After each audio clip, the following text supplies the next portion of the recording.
Assalamualaikum warahmatullahi wabarakatuh. Pada hari ini kita akan belajar tentang adjective clause, adverb clause, dan noun clause. Pada pertemuan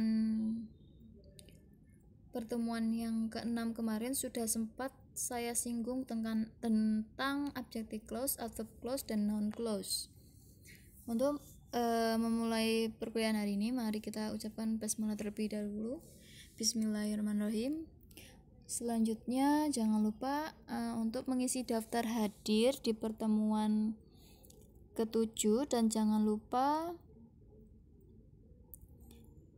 checklist kotak kecil yang ada di sebelah kanan di pertemuan 7. Oke, kita akan membahas yang pertama yaitu adjective clause. Adjective clause adalah dependent clause yang berperan sebagai adjektif atau kata sifat yang menerangkan noun, kata benda atau pronoun kata ganti. Pada main clause, suatu kompleks sentence. Kalimat yang terdiri dari independent clause dan satu lebih dependent clause. Nah, untuk adjective clause itu punya yang namanya relative pronoun dan relative adverb. Kalau relative pronoun itu kata hubungnya adalah whom, who, whose, which, that, it, dan finite relative pronoun whoever, dan whichever. Kalau relative adverb adalah where, when, dan why. Selanjutnya untuk relative adverb itu adalah where, when, dan why ya. Kalau relative pronoun itu whom, whose, which, that. Terus indefinite relative pronoun. Selanjutnya untuk rumusnya itu adalah relative pronoun ditambah dikurangi plus subjek plus verb. Jadi kenapa kok untuk relative pronoun itu bisa atau tanpa subjek? Karena dia ini untuk relative pronoun who, which, that itu dapat berfungsi tanpa subjek. Jadi ini ya, diingat untuk 3 relative pronoun ini bisa digunakan tanpa subjek. Jadi untuk relative adverb itu plus s plus verb. Oke. Situasinya misalkan adjective clause menerangkan subjek. Jadi posisi adjective clause-nya adalah ada di tengah-tengah sini karena dia menerangkan subjek yang di sini.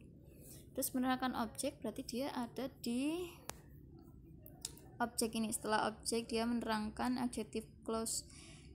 Adjektifnya menerangkan objek. Selanjutnya untuk subjek komplement dia setelah ini ada si subjek komplement, dia menerangkan tentang subjek komplement.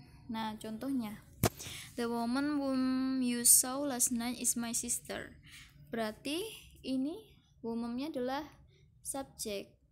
Nah, selanjutnya untuk whom-nya dia menerangkan subjek yang ada di depan sini, menerangkan perempuan itu. Perempuan itu adalah saudaraku. Nah, perempuan yang kamu lihat kemarin itu adalah saudaraku. Berarti kan dia menerangkan kalau perempuan yang dilihat oleh temannya kemarin itu merupakan ini saudara dia. Ini I still remember the day when we first meet. Menjelaskan tentang day ya. Kenapa? Di sini ada when, di sini ada day.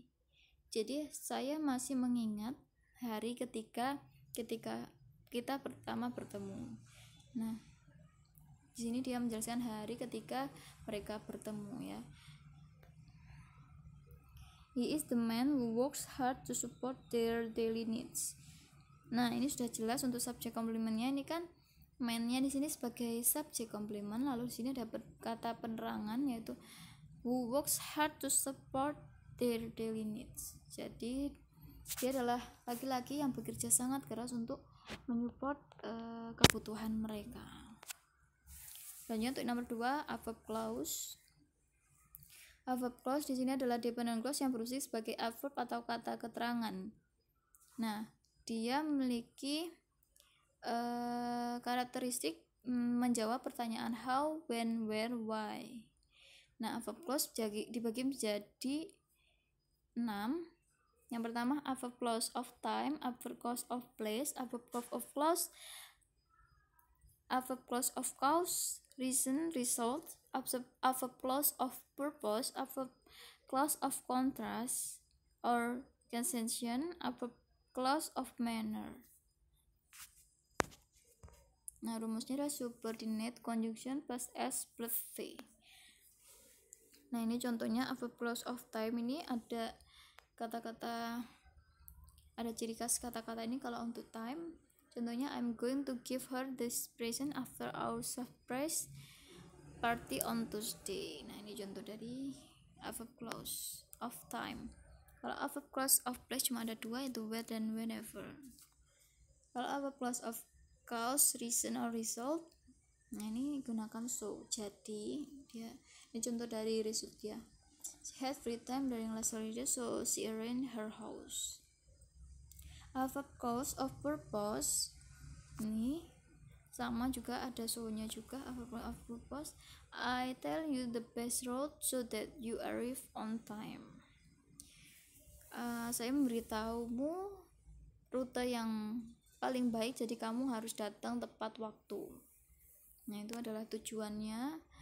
Terus nanti ada pertanyaan, misalkan, lah terus bedanya untuk so yang ada di a verb clause of cause, reason, or result dengan so yang ada di a verb clause of purpose itu apa, Bu? Nah, perbedaannya tinggal dilihat kalimatnya aja. Kalau misalkan dia memiliki tujuan, berarti dia masuk ke a verb clause of purpose. Tapi kalau dia merupakan suatu hasil, maka dia masuk ke a verb clause of result. Oke. Yang kelima adalah a verb clause of contrast. Itu ada talk, even talk, talk. Nah, where is, while, even if. Nah, ini ada contohnya. He did nothing until he was fired and didn't receive his final paycheck. Okay, next number 6. A verb clause of manner. Ini ada 4. Contohnya, you can live your life how you want. Nah, lanjut. Untuk yang ketiga adalah noun clause. Noun clause itu adalah kata benda diawali subordinator berupa question word, if atau whether, dan that. Nah, rumusnya ini if, whether, that, question word plus s plus verb plus bla bla bla. Nah, untuk question word itu ada kata-katanya seperti ini ya. What, who, whose, whom, which, where, when, how. Contohnya, what she cooked was delicious. Nah, ini adalah kata benda. Terus if whether-nya itu digunakan untuk kalimat jawaban dari pertanyaan yes, no question, atau bentuk reported speech dari pertanyaan tersebut. Misalkan, where does Andy live? I wonder if he live in West Jakarta.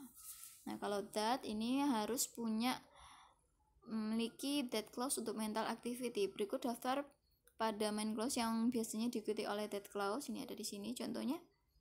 I presume that you have already heard the news. Terus Diana believes that her life will be happier. Nah, oke. Untuk latihan soal hari ini, tolong carilah adjective clause, verb clause, dan noun clause pada abstract paper pada slide 26. Jawaban dikirimkan ke grup WA. Jangan lupa dengan format nama, NIM, lalu jawaban. Khusus 5 orang pertama akan mendapatkan poin 10 yang nanti akan saya tambahkan untuk UTS pertemuan minggu depan, yaitu pertemuan 8. Nah, ini untuk papernya, tolong dicari untuk verb, adjective, dan noun clause. Ini di sini dicari di papernya. Ya. Oke, sekian untuk pertemuan hari ini. Jika ada pertanyaan bisa disampaikan di grup. Semoga ilmunya bisa bermanfaat. Saya akhiri perkuliahan hari ini. Wassalamualaikum warahmatullahi wabarakatuh.